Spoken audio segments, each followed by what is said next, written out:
Hello everyone, it's me again and welcome to my page. A lot of you have been asking me about my recent trip to Portsmouth and Isle of Wight, and I'm here to just address the whole planning and what I did when I went there.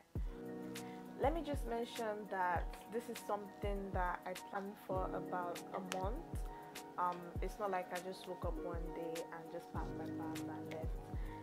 Even though I like to be spontaneous and do some things randomly, this involved some costs, so I had to plan out some things before I eventually went there. Major things that I planned for were where I would stay, the activities I would do, transportation, and feeding. Took a train to Portsmouth. I basically spent 2 days. I went to Portsmouth and then I went to Isle of Wight on the next day. I decided that okay, I would just roam around Portsmouth. Go to the places that I can visit, the places that tourists usually go to. One of the places that stood out for me was the Spinnaker Tower. You probably see that in my picture. It's one of the highest, towers, and all of that stuff. It was really interesting, actually. I got to take nice pictures. There was a really nice view, and you could see the Solent from there, from the view. And they had this sky walk, is it called? Well, I actually thought it was gonna be very long, a very long walk or whatever, but it was small but not bad because it was actually scary. How much did it cost? I think I'm just going to check all the costs and put it in the description because I can't remember everything at the top of my head right now. It was probably about £15, and I paid for. So basically what you want to do is whatever activity you want to do, just check if it's something that you have to book before you go there, or if you could book when you get there. So I looked at all the activities I wanted to do, and I checked for the ones that I had to book before I go, so it's not sold out or whatever. And those that I don't need to book, for example, when I went to Isle of Wight and I did the chairlift, they mentioned that I didn't need to book, and so I just decided to keep my money, and in case I change my mind or whatever, when I get there I'll make the payments, which I did. So basically, for the Spinnaker Tower, I think I would recommend actually booking some things you want to do before before you go there, so it saves you a lot of time, a lot of stress, verification and all of that stuff is very important.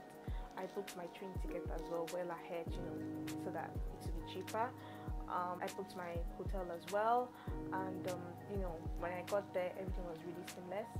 So and I had some money for contingency as well, in case I probably had to spend more or something. For example, transportation, to when I got to Isle of Wight, taking a bus to Needles was actually it was about 2 hours journey, which I had already planned for anyway, but the bus fare was like 3 times what I thought it would be, but it was okay.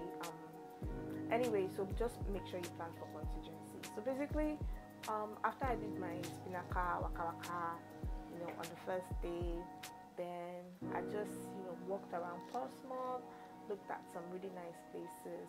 I went back to a restaurant, had my dinner, and I went back. Oh, I went to Hollywood Bowl as well. Yeah, they had Hollywood Bowl there. It was really lovely. Played some pool and pretty much just enjoyed myself. Opted for it's called hovercraft. You can go with different ferries or whatever, but I went for the hovercraft. It's actually really fast. It was really not as scary as I thought it would be, to be honest, and it was just about 10 minutes really from Portsmouth to Isle of Wight. And then I got there. Oh, so it was like you're in a plane, the way you sit in a plane, with a seatbelt and everything. It was really interesting, new experience. Got there, and yeah, I went to the Needles because I had booked my hovercraft departure for 10 o'clock, and departure to Isle of Wight, and then back to Portsmouth for 5 o'clock, and it was like a 2 hours journey to the Needles and a 2 hour journey back. So I had to account for all of that. So immediately I went to, after taking some pictures, I went to the needles and I had so much fun. Funny, they had like a restaurant there, a lot of cafes and all of that where you could have coffee, snacks, whatever. There were a lot of people there. Chairlift was really interesting. Obviously, I paid when I was about to take it, and it was really scary going down. I will never forget that experience. So but it was quite interesting, going down, seeing the view and all of that. And then when I got there, I also decided to just take a boat cruise around. The boat cruise went all the way down to where the actual what's it called it, lighthouse. Yeah. We went there and there was this man that was, basically giving us the history of the place, just, explaining things and all of that. It was really interesting. It was a very nice experience, I won't lie. I think at the end of the day, I spent about £200 in total. It was an experience that, would forever live with me. I really enjoyed my time at Isle of Wight and at Portsmouth. The train was literally like 2 minutes walk from where I was from the hotel, so I wasn't pressed for time. That was another factor that I really considered, so I wouldn't have to rush or whatever. That's it. Thank you for watching.